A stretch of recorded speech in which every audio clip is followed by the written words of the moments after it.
Sin City. Saturday night. Fight night. Any given weekend, this place is the entertainment capital of the world. When combat sports shines brightest on the Las Vegas Strip. Boxing and mixed martial arts need some new voices. And Franchise Sports Media got them for you. Join Kalani and Griffin Kemp each week as they bring you news and hot takes from inside the octagon and the ring. Get your popcorn ready. It's showtime. FSM's main event starts right now.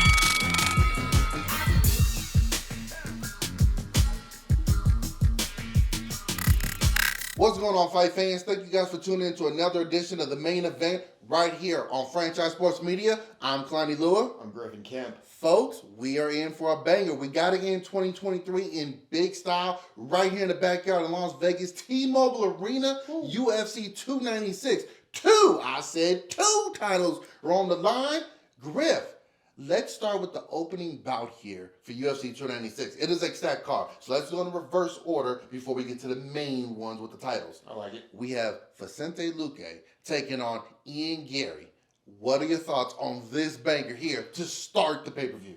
Well, if we're going to talk about these fighters, we got to use their full names now. Ian Machado Garry, Ian Wag Garry. All right, the man has seen a lot of scrutiny on the internet lately, but it can't be the main topic. The main topic of this fight is Ian Garry's coming in against the biggest challenge of his career yet, his young, undefeated career against one dangerous fighter in Vicente Luque.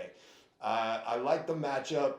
I think a lot of the outside noise has caused a lot of distraction to the capabilities of not just Ian Garry, but Vicente Luque, who is dangerous in the welterweight division.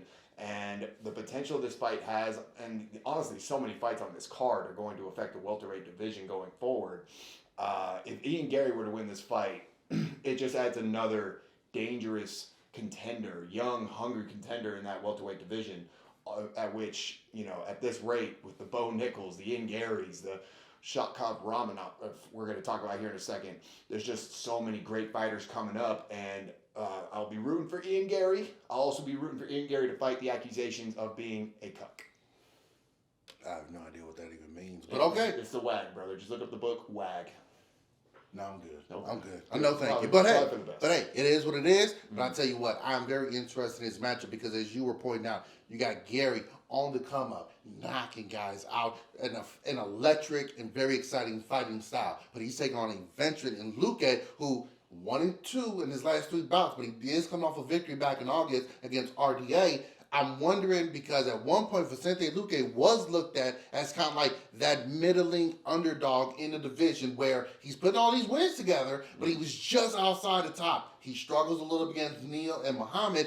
Now he's got the bounce back win. Does he make it 2 in a row? Does he stop the hype train of Garry? Does he go out there and show, hey, this old tire still got some thread on the tires. Let me go out here and show you guys I'm still one of the top contenders. But Ian Garry, I got to tell you, even though I'm not sure what the controversy is behind it, I'm a little lackadaisical in that area. I try to stay out of it. He's very fun to watch. He's very exciting. Whether you like him or you don't, he's one of those fighters that gets you want to watch the screen. Yes. Like again, if I want to see him get knocked out, I'm tuning in. But if I want to see him knock somebody out to win, I'm tuning in. And that's what you love as a promoter, as a promotion, is having somebody with that type of electricity behind them. It'll be interesting to see how that particular matchup plays out. I like the youth versus the veteran. I'm very excited for this particular matchup. I'm also very excited for the next matchup. Yeah. We want to talk about veteran versus up-and-comer. We're taking on Paddy Pimilton. I don't know what The Paddy Batty. That doesn't work. Not his name just doesn't give to that song. I get like the hype. The tried. Brits. Hey, the Brits love that song. I tried. it But works Paddy out the games. Batty Pimilton is taking on El Kukui. Yeah. Tony Ferguson. Oh. We want to talk about the boogeyman of the division. This guy was for a long time. It is what it is on some of his recent struggles. But Ferguson, Pimilton, what are your thoughts? Just another test from the UFC given to Ferguson. Basically, a famous Dana White quote: "Do you want to be a fighter?" And he's asking Tony Ferguson. The UFC is asking Tony Ferguson with this matchup: "Do you still want to be a fighter? You sure you want to still keep doing this?" because the row of kittlers that they've thrown at this man during this unfortunate losing streak he's been on, it's like we were talking about earlier. It's really about the fact that he is who he is. Tony Ferguson, El Kukui carries a name. He got there back in his prime, but now that he's no longer that same fighter, it's starting to take a toll, and it's starting to show in his performances. Paddy Pimblett, it's not as harsh as his last few opponents. I think Paddy Pimblett has a lot to prove in this fight. His last outing, he got the decision victory, but he didn't look that great. No, he really did. Very close, very controversial. People were saying that was definitely should have been a loss on his record. So I think both men are going to go out there on Saturday night in this fight, and they're both going to try and make a statement that's going to set the trajectory of their careers going forward. I think with Ferguson, if he loses this, please call it a career. Please stop tarnishing the image that we all have of the great El Kukui, of how dangerous he was in his prime, how dangerous he was as a contender at lightweight. For Paddy Pimblett, he's trying to show that he still deserves the hype that he was receiving when he first entered into the UFC. He wants to prove he's still that guy. He should still be taken serious as a contender. I don't think he'll necessarily get there with a win over a guy on this big of a losing streak, but still, a win's a win. I mean, I'd rather see Tony Ferguson squeeze all the juice out of his career that he can. Get it out the way now and not wait 1, 2, 3, 5 years down the line. And he wants to come back, even if it's with another organization, because he still has something left in the basement. From the Rocky Balboa movie, Rocky 6. He talked about that. Hey, man, I still got something in the basement I need to get out of. And we've seen that from a lot of fighters, and that's really why a lot of them continue to go. Yes, there is a financial burden to it as well, but it's also, hey, I still feel like I can do it, but I also need to get all of it out of me. Do we really want to see Ferguson come back like we saw Chuck Liddell and Tito Ortiz when they fought? No. 10 years later? No. Do you want to see him come back like BJ Penn tried to do when he came back and he just looked like a shell of himself? No. Yes, he's on a losing streak right now, but at the same time, he's taking on murderer's row of killers. Like, it's one of those where you say Ferguson is at a place with name value, popularity in his resume. It's hard to put him further down on the list, but he's taking on some of the best of the best. It'd be different if he was taking on guys fresh off the Contender Series, just won the Ultimate Fighter, first UFC debut fight, and he's getting dog whipped by them. That's one thing. Yeah. I'm getting whipped up by Charles Oliveira, Dustin Poirier, Justin Gaethje, Michael Chandler. I'm sorry. Are those not the top guys in the division? Are those not the best guys? For Paddy Pimblett, I like this because it's a chance for him to right the wrong, and it's, as you said, this is a way to right what happened in your last fight. If you win, not only do you right that, but now you start getting that momentum going forward. But if you lose, we do got a question like, are you basically just going to be the fight night guy we put overseas to headline in his home country? It'll be interesting to see what route they go there, but I'm very excited to see how this one plays out. Is it the last time we see the boogeyman in the octagon? Could be. Could be. Griff. Yeah. Can you do the next fight? Because I'm too excited. I'm too excited. The nicest man in the UFC. All right. The great Stephen Wonderboy Thompson, the Karate Kid himself. He's taking on what might be the juggernaut, the new boogeyman of the welterweight division. In 17-0, undefeated, Shavkat Rakhmonov. Baby. Talk to me nicely, brother. Talk to me nicely. The boogeyman checks under his bed for Rob. That dude is so scary. Griff, he's so scary. When you He's terrifying. And he doesn't come off like he's terrifying. Because he doesn't. He's almost non-vocal. No, he doesn't talk. He's not out here doing all the press conferences, the social media, the hyping. He lets his fighting do the hyping. No, Griff, his last fight, he literally just said, "Yep, I'm just gonna." Got a natural hold, just. Elevator music and good night. Say bye. All right, go. He's so. But you're right. He's taking on Stephen Wonderboy Thompson, former title contender, the karate master. Not only one of the nicest guys, but seriously, he's one of those guys, and I wish he was a little bit bigger.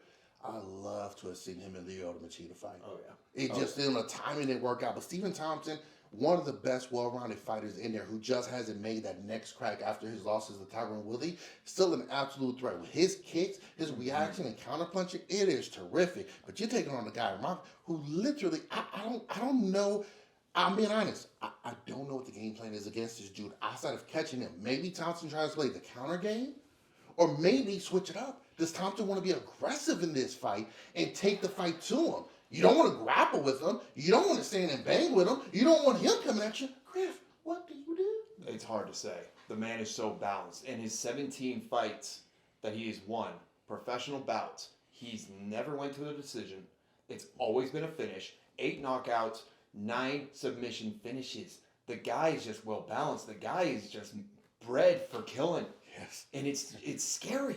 And this is what I'm talking about with the welterweight division, getting guys like this coming up. And when you still got the guys at the top with obviously Leon Edwards, Gilbert Burns, Colby Covington, the older generation, but this new generation, they're coming in undefeated. They're coming in hungry. They are coming out here, and they're going to be, I think in this next year, there's going to be a whole change of scenery with these belts, with these champions.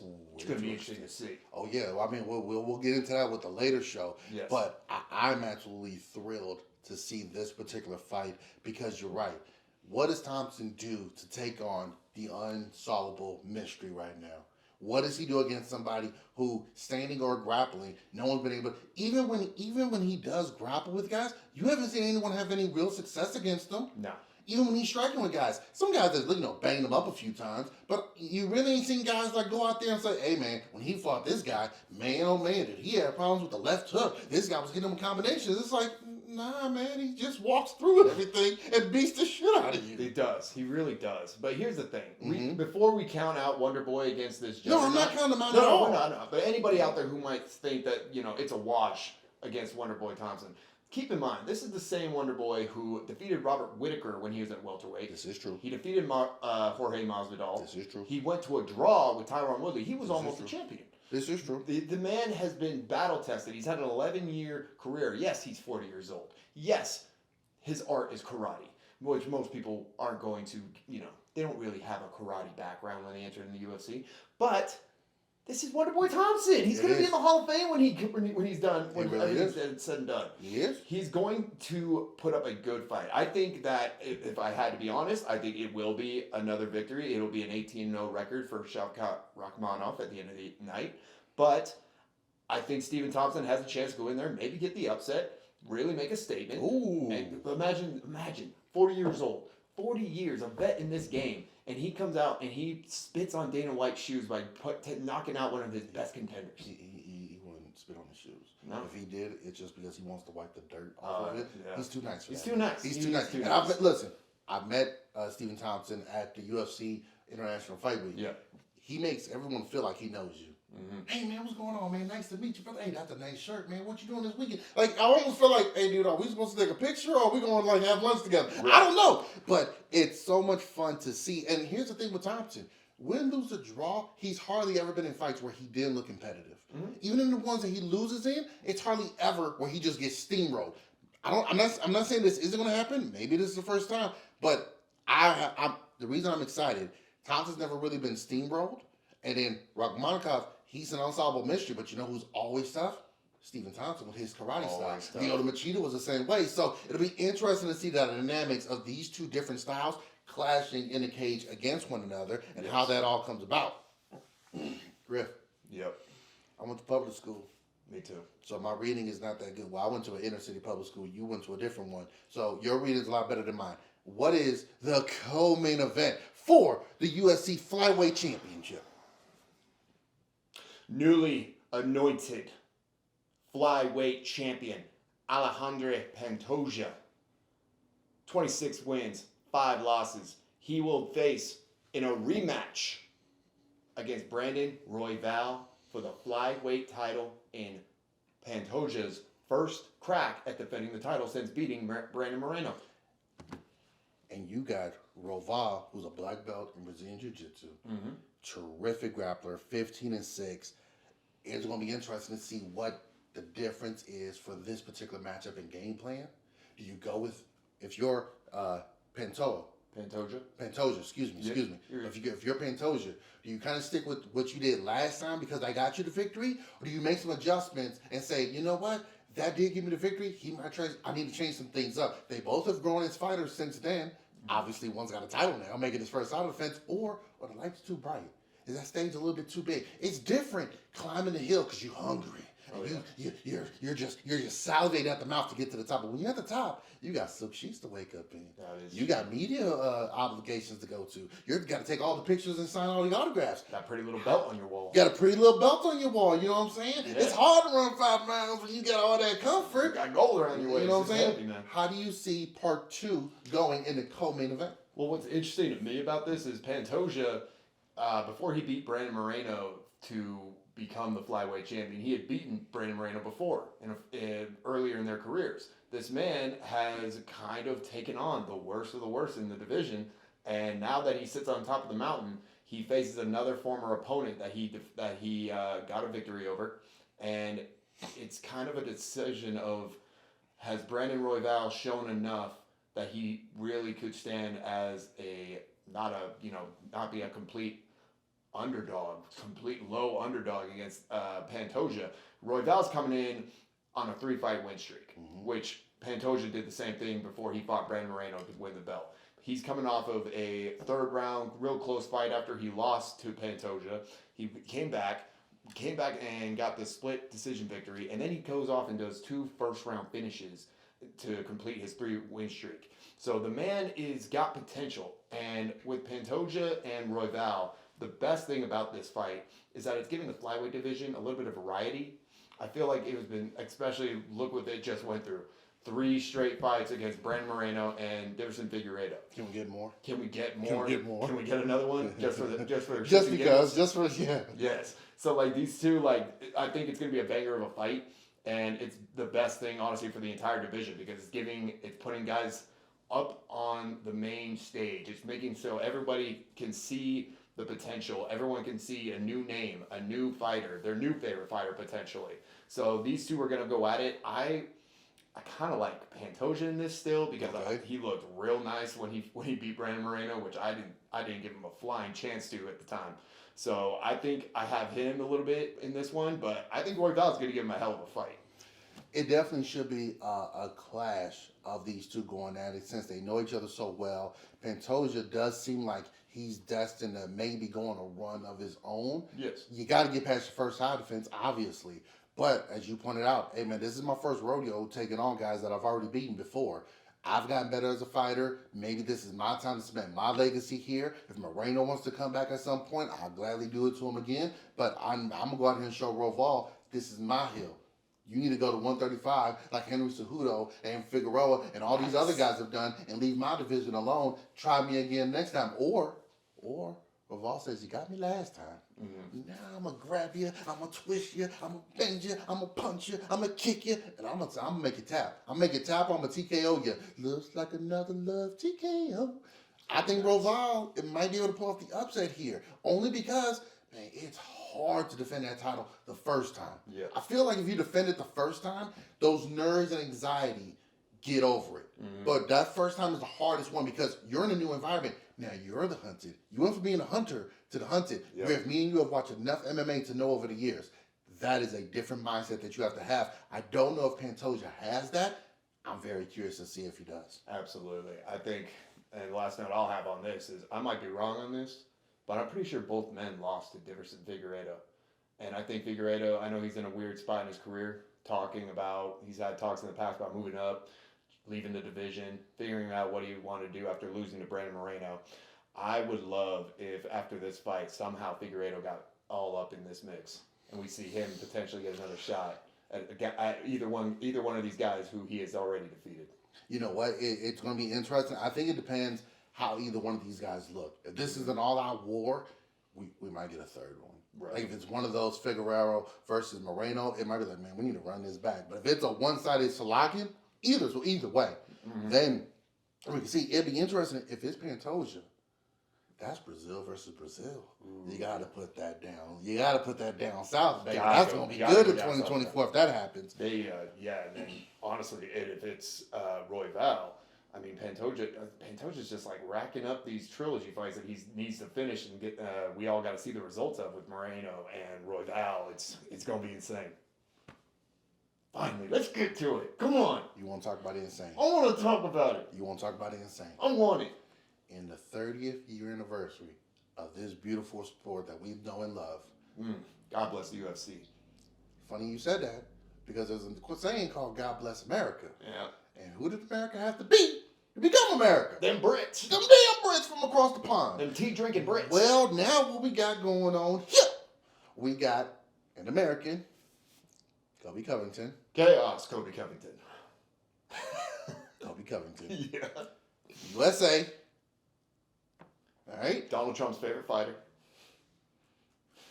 Taking on the reigning, defending, undisputed UFC welterweight champion of the world, Leon Rocky Edwards. Headshot bang. Headshot bang. Coming from across the pond over here, Leon Edwards, Colby Covington. Now, Covington has not stepped in the ring since UFC 272 when he defeated Jorge Masvidal. It's been damn near 2 years, Griff. Almost 2 years. Almost 2 years. You got Leon Edwards has not lost a fight since 2015 to the guy he took the belt from, Kamaru Usman. 11-fight win streak. There's a no contest in there against Bilal Muhammad. But he just defeated Kamaru Usman twice. Headshot bang, and then proved I wasn't a fluke. Mm-hmm. He beat Usman, who beat Covington. So by MMA math, 2 carried to 1 divided by 3, Edwards wins. Interesting math.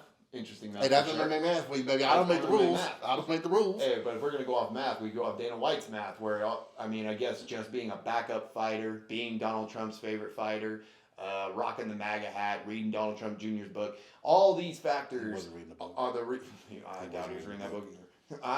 All these factors, I guess, are reason enough for this man to get a title shot after beating Jorge Masvidal 2 years ago, a washed Jorge Masvidal at that point. It's ridiculous, but and honestly, when the fight was announced, I was so angry and I was so irritated because I thought, like everybody else, why is it just doesn't make any sense. But now that it's happening, and now that we're only a few days away, I'm starting to realize that this had to happen.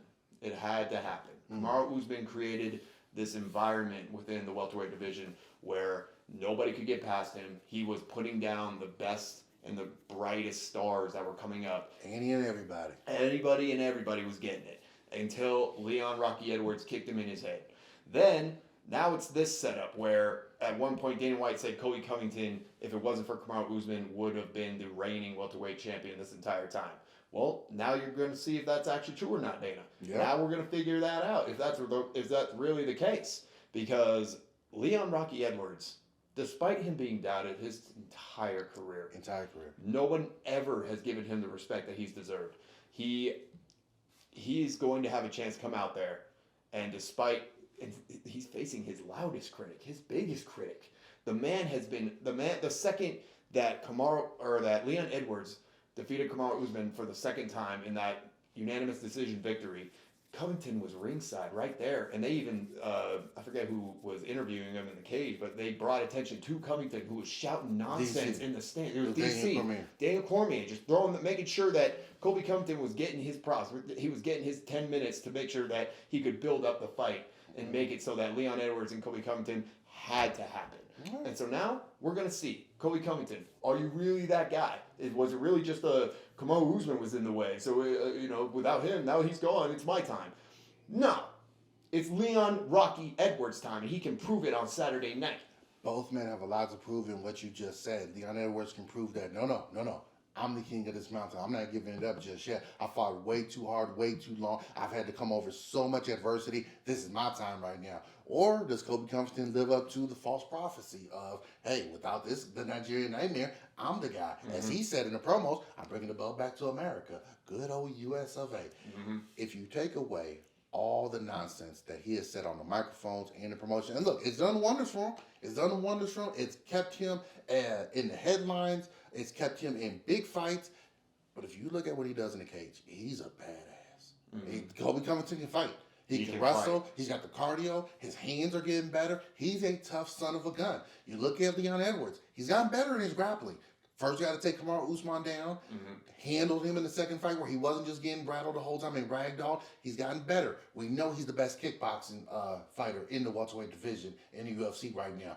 He's got knockout power. He's very poised, and he's got good cardio to go the distance. It's one of those matchups where you say, for Edwards, can he keep his composure and his emotions in check taking on such an imposing personality. Yeah. For Colby Covington, can he finally come all the way through? He's like those guys, if you watch a sporting event, I'm winning 3.5 quarters. I find he's the Dallas Cowboys. Ooh. Without the 5 Super Bowls. I find a way to be good to get to the postseason. Then I drop the ball. I find a way to get there, and I don't come through. And, you know, it's just the last few years, he's like the Los Angeles Dodgers. Those sons of bitches got shown here, Tony. But it's like the Dodgers. All these years, they won 100 games. They get to the postseason. Pew, they're out. Get to the postseason after 106 wins. Pew, you're out. It doesn't matter. For Colby Covington, how many more? This is, I believe, his third crack at the UFC Gold. Yep. Well, he became an interim champion after. But it's his third time challenging for it, right? Yes. So now, okay, so technically it's his fourth. Yeah. If he loses, and 3 of them were for the actual unified title, you gotta wonder, Colby, how many more fights do you need to move? Do you need to move on? Do you need to lose some weight and go down to 155? Do you need to put on some weight and go up to 185? I'm not sure, but I'm very curious about this particular matchup because, again, as we said for others on here, the ramifications of who wins and loses definitely will shape the division for the next year. Absolutely, and I like how you mentioned, what the options would be for Covington if he loses.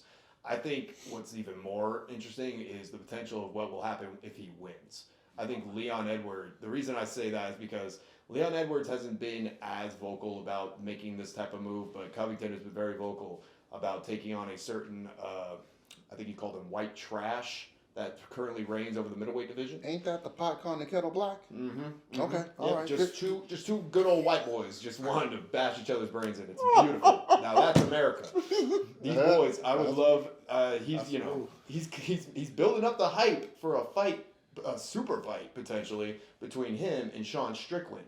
And that's not outlandish whatsoever. That's only about like a 15-pound difference? I mean, 15 to 20 pounds because you got to figure the rehydration. And then so it's going to be about a 30-pound difference. But you know what? I'm kind of worried. If he calls out Sean Strickland, and we've seen recent videos of Sean Strickland defending himself at his home, shout out to him for that. Not the big Strickland fan, but shout out to him for protecting his home. But if Strickland was to confront Colby's got a history. He'll run and tell. He'll run and snitch. He will literally run and tell. He talks a big game. He's got the ops on speed dial. But two. That's all it Just takes. 2 hit dial right there. So it would be interesting to see. But you know what, for Leon, I think he was also looking at it in a sense of, well, I just beat the main guy. I just beat the second greatest welterweight champion of all time in Kamaru Usman. Yes. Why do I need to fight this dude who hasn't beaten anybody to get to? It'd be different if Colby went on and beat 2 top contenders. If he beat Gilbert Burns and Jorge Masvidal. If he beat your boy Hamza Chimaev. If he beat Hamza Chimaev and somebody, like, if he had a couple other victories there to kind of show, hey, I should be back in the picture, that's one thing. Dude, you just beat a wash Jorge Masvidal. No disrespect. And you literally, and you're coming off losses. You're 1-2 in your last 3 fights. And you haven't fought in over a year and a half. Why the hell do I need to get excited for you? And you know what it's going to bring as far as the promotion. All the loudness, because Leon, despite all the beef, Leon's not that type of dude to go out there and say all the craziness. No. When he fought Kamaru, very little trash talking between the two. Wasn't very good. No. First off, it wasn't good at all. He needs Guy Ritchie to write his lines because Guy Ritchie shows in his films. Well, I could get the banter going. Oh yeah. That's what I would do if I was him. Or if I was Leon Edwards. Guy Ritchie. I would say, Guy Ritchie, I need you to write me some promos. Here's what I'm taking on. Can you imagine if he comes out there and he just starts talking like the gentleman to this guy? He's got like Michael Bisping as an asset. Bisping knew his way around the mic. He could go to him. Yeah, but Bisping is a natural asshole. He drinks his beer beforehand. Bisping's like this, mate, I can't help you, okay? I get a couple pints of me. I don't know what the hell I'm saying. Plus, I don't even know where the hell I'm looking half the damn time, so I'm just talking. You're sick. Sorry, you're not right for that. But the stand-up of Leon Edwards against the stand-up of Colby Covington. As good as he is in wrestling, Colby does not base his style solely just being a grappler. He does go out there and strike with you. I would say he's like, I would describe it like this. Covington is not afraid to get dirty. He's not afraid to put his foot in the tire. As we saw, especially in that first fight with him and Kamaru Usman, he will bang with you. Yeah. My question is this, though. Is that because Usman also has a wrestling background? So he knew I can't just go into the grappling mode. With Edwards, I wonder how long before we see him go for the takedown. How long before he says, you know what, let me put him on his back, let him think about it. Because now what ends up happening, Griff, if I take you down 1 or 2 times, your boy Habib used to do this. If I take you down the first 2 rounds, the third round, what are you going to do? Expect the takedown. So your hands are low, you're a little hesitant. Then what's Khabib doing in the third round? I'm going to strike with you. Because you're thinking every time I come forward, I'm going down. So when you dip your hands a little bit, I'm coming over with the right, the left. You knock down some Irishmen doing that. But that's what I'm saying. For Covington, he might try to do that early on. Get a quick takedown or 2, hold him down there, wear on him, and then get him thinking about it. Next thing you know, when he shoots in for a fake, comes over the top with a left or a right, Edwards might get shook by that. Might be like, oh, snap. We saw when he took on Usman. Usman, who's extremely strong and has a phenomenal grip. We saw that when he fought. It looked like the second time that they fought, looked like that might have shook Edwards for a little bit. Despite success, looked like he was kind of doubting himself till his core man gave him that hype. So I'll be very interested to see the stand-up and improvements of Leon Edwards taking on the improved game of Colby Covington and his grappling. Those 2 are going to clash. It's going to be phenomenal. There's going to be a certain former president ringside. Jumpers. It is what it is. But it's in Vegas. It's in our backyard. It's going to be a lot of fun. What better way to end the year than with a bang, bang. America, Brits. Let's go. Let's get it.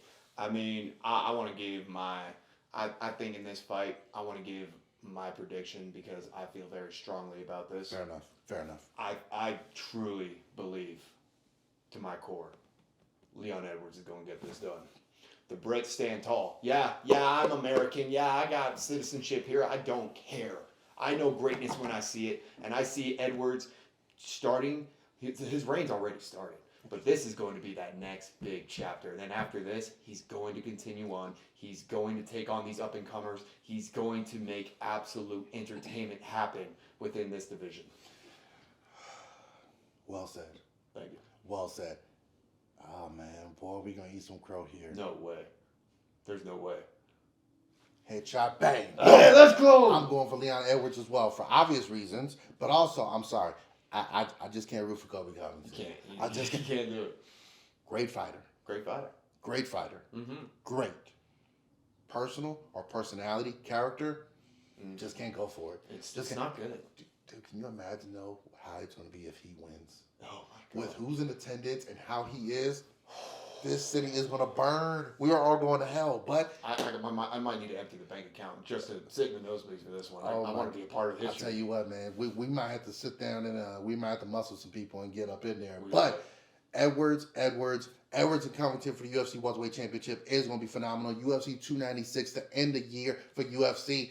Thank you guys for tuning in. We will have the recap show coming to you guys, but enjoy the holidays. Be safe out there. Safe travels. Enjoy your family and loved ones. Griff, my man, it has been a pleasure as always. As always. UFC 296 cannot wait. This has been Kalani Lua. Griffin Kemp. Thank you guys for tuning in to another edition of the main event right here on Franchise Sports Media. Be sure to like, share, and subscribe. Be sure to go to franchisesportsmedia.com for all your needs in sports right here in Las Vegas. Till next time, fight fans.